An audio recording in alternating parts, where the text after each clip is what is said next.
After 6 months of daily use, here's what I have to say about the Apple Watch.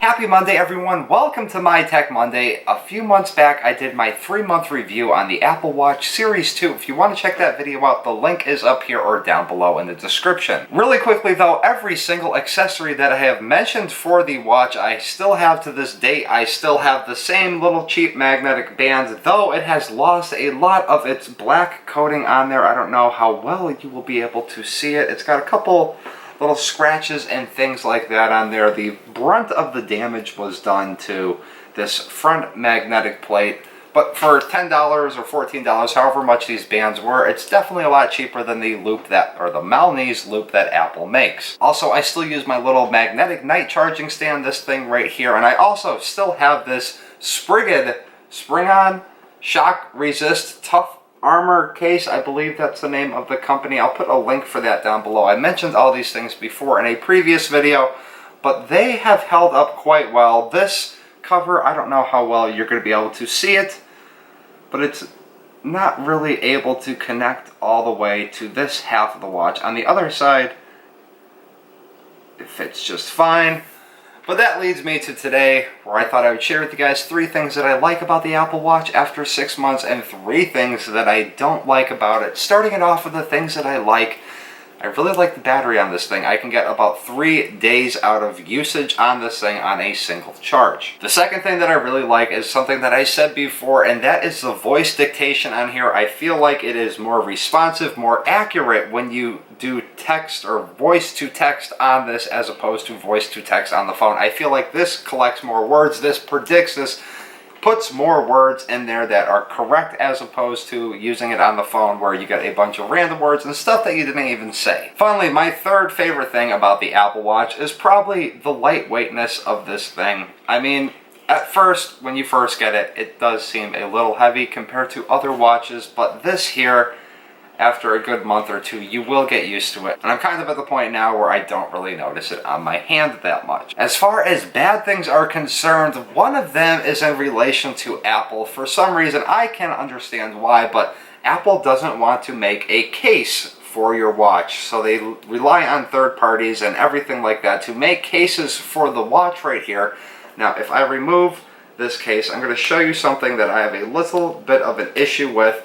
I don't know if it's necessarily from this case or if this is from just random stuff getting in there. I try to clean this thing out every about 3 days. I will take it apart like this, especially when I'm using it heavily. I'll take it apart like this, take this case off of it right here. Okay, and then I'll clean it up. I'll run it under some water. But if we look on the back, this doesn't completely cover where the heart rate sensor is, and I don't know how much of it's going to show with the glare or not. Let me try zooming in here. Okay. So you might notice right around the edges here, there seems to be some chips in the aluminum. There's some dings in the aluminum. It doesn't affect the performance or anything. It's just something that I was trying to avoid by getting a case here. There's nothing rough on the inside of the case that would have allowed that, so I'm guessing something very, very fine got into the back of it, roughed it up a little, and then escaped. But that leads me to, I really think Apple should spend some time before they release the next Apple Watch Series 3, or whatever you want to call it, designing a case for this, because this is an expensive piece of hardware. You have a case for your phone, you have a case for your camera, you have a case for a laptop, you have a case for a little GPS that you use to plug into your car. Why not make a case for this by the people that made this? That completely baffles me. The second thing that I really don't like about the Apple Watch is this SOS feature. So let me get this case back on here before I do any more damage to it, because that's the point of the case, is trying to prevent damage.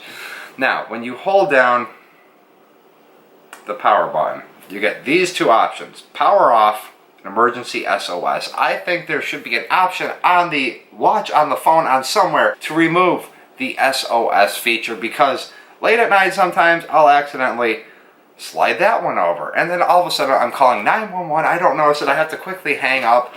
It's happened to me on about 3 separate occasions. I just think they should put an option in there to remove where it says emergency SOS. Change it to, hey Siri, call 911, or something like that, not just specifically pressing this button in and then having 2 sliders where one is for powering off, one is for emergency. And finally, my third problem for the Apple Watch is the more I use this thing, the less accurate I think it is in relation to health and fitness. There are so many times where I'm taking a nap and I am dead still. I'm not moving around, I'm not fidgeting around or anything, and I'll wake up and I'll say, congratulations, you've hit your move goal. Congratulations, you've hit your exercise goal. Can't really be getting a lot of exercise when you're sleeping. One thing that did happen the other day, we're actually in line at McDonald's in the drive-thru to get some dinner. This was really, really late at night, and my watch said, congratulations, you've reached your stand goal, while I'm sitting in a car. So there are some things on here that aren't really that accurate, but in the long run, for the overall performance of this thing, I do like it. I would still recommend you getting this. However, don't make the same mistake I did and try to find a case that covers the heart rate sensor that's in the back here, that's covered by the band. Try to find a case that covers a heart rate sensor. I don't know how good it's going to do with moisture from your hands, sweat evaporating, things like that, but that is just my little recommendation. Like I said, I would recommend this watch. I like this watch. For the price of this thing, it's a great peripheral to help you use your phone, or if you're using your phone to take pictures, things like that, it's able to allow you to leave your phone in one place, answer texts, calls, whatever on here, check email, stuff like that. Like I said, I like the Apple Watch, but those are the problems that I have with it. You guys enjoy the rest of your day. If you like this video, hit the thumbs up button, comment down below, have you ever experienced any of these same problems from the Apple Watch that I have? I'll also put my other links for the different reviews on the Apple Watch down below. I'll see you guys on Wednesday for Adventure Wednesday. Peace.